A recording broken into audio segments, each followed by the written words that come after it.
কেকের উপরে গ্লিটার দেওয়াটা এখন খুব ট্রেন্ডিং এ চলতেছে। তো এটা আপনারা খুব হ্যাসেল ফ্রি ওয়েতে বানিয়ে নিতে পারবেন খুবই সহজে।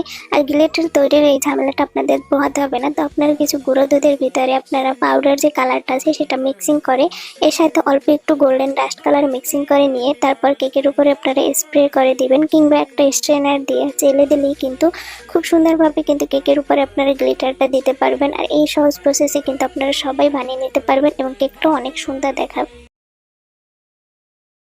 কেকের উপরে গ্লিটার দেওয়াটা এখন খুব ট্রেন্ডিং এ চলতেছে। তো এটা আপনারা খুব হ্যাসেল ফ্রি ওয়েতে বানিয়ে নিতে পারবেন খুবই সহজে।